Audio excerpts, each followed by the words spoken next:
left side when you're ready. Right arm is up in the air. Fingers are going to point to the ceiling. So I want you to not let the wrists be limp. I want you to have a little reaching up through all the tips of the fingers, thumb, index, middle ring, pinky. Little bend of the elbow so you feel the ball of your right shoulder drop into the socket. You take a moment and just let there be a little circling, either clockwise or counter, you choose. The movement does not need to be really big. Some of you know this as mortar and pestle too. So you're going to go 3 to 5 in one direction and then 3 to 5 rotations in the other.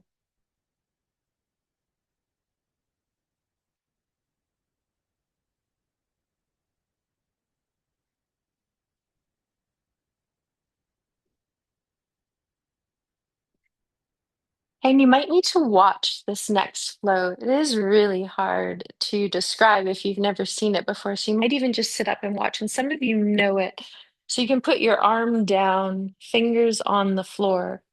Okay, so then you're going to slide your hand across the floor, and then it's going to reach overhead. So here you want to lengthen down. So watch, my pelvis reaches down, my ribs gather in, my arm and my head reaches up. Now you're going to stay on your left side as the whole arm externally rotates to face up, and then you're going to fly it behind you. You're going to want to roll back, but resist because we're opening front of chest. And then you're going to let the arm fly back, palm faces up. Just before you come to the hip, the palm turns down, and then you do the whole sequence again. So if you want to follow along with me, right hand on the floor. Inhale, come up overhead. Pause here. Don't just fly through this part.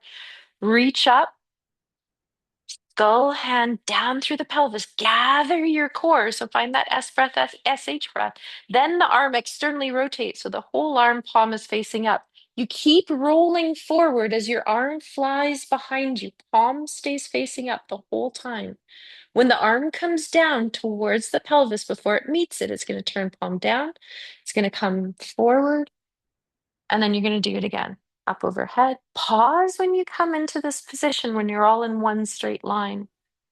Okay. And then find your alignment, find your engagement through that S or SH and let the arm fly behind you and then down. Good. Just watching you. Yeah, good. Ah, yeah. Take a time when you're here to pause. Right? Then externally rotate. Keep rolling forward. So just do one more rotation. Mhm. Here, let your palm be up. Good. And then just lie on your side for a moment. Roll forward. Let your right arm palm facing up, forearm palm of the hand, and just rest here for a moment. Take a couple breaths.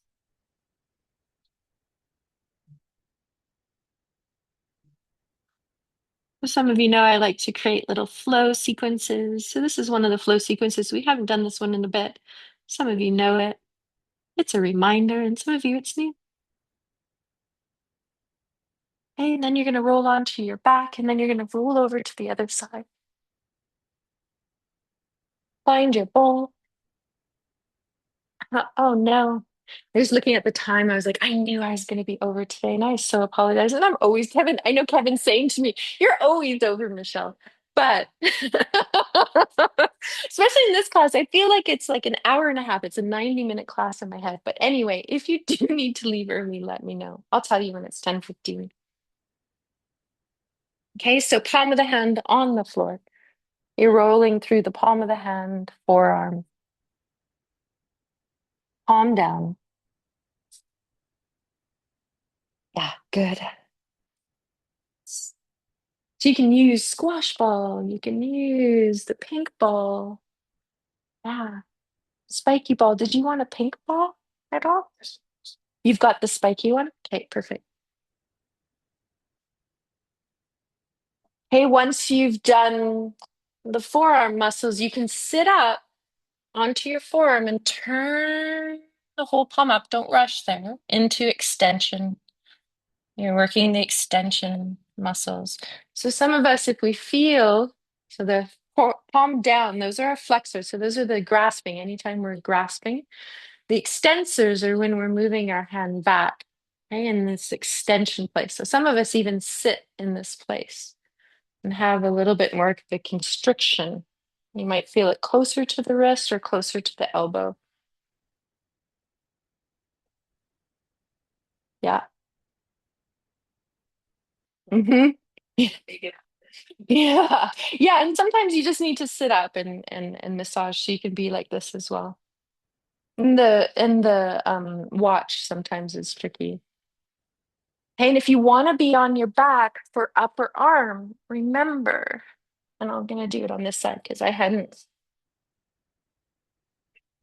done, you can support that upper arm with a ball or a block, and that's really helpful. Then the forearm is just across the belly, and then we're just massaging through the upper arm, bicep. When you go into the inner side of the arm, you're just gonna let your arm release out, and that's when this support here is really nice. So I'll show it also with a block because I have a couple people online watching this. You can have the block supporting upper arm. I like to tug it really close to the shoulder. There we go.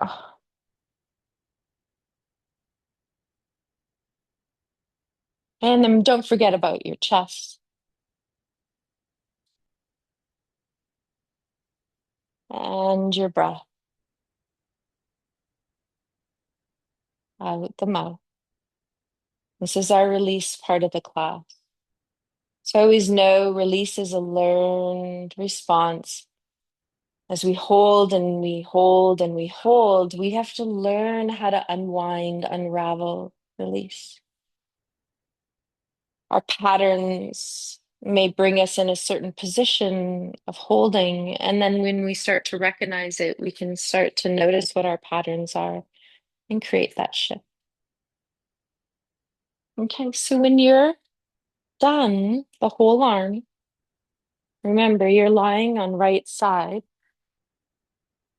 and the left arm fingers are pointing to the ceiling. Thumb, index, middle ring, pinky. There's a little reaching up as you bend the elbow and just relax the shoulder into the socket. And then you slowly circle here. Breathe. This might be an in nose and out of nose breath. But anytime the breath wants to release out the mouth, you always give space for it because your body knows best. 3 to 5 in one direction and 3 to 5 in the other. So we're just ending with fascial nourishment, reorganizing the body and mind and spirit to work together. Okay, then left arm comes down. We inhale as it crosses across the floor, up overhead. You pause there, reach up the top of the head, reach down through the pelvis, gather the rib cage, then externally rotate the arm. Let it fly behind you as you keep rolling forward. Keep the palm facing up, facing up. And then just before you come to your hip, roll the palm down, fly over your hip. If you want to touch floor, feel free. But when you get overhead, pause there. So just try not to pass through this moment because it's a chance for you to find alignment. Your arm, your head, your torso, your hips are all in one line and they're reaching in opposition to create space before you fly the arm behind you. Yeah.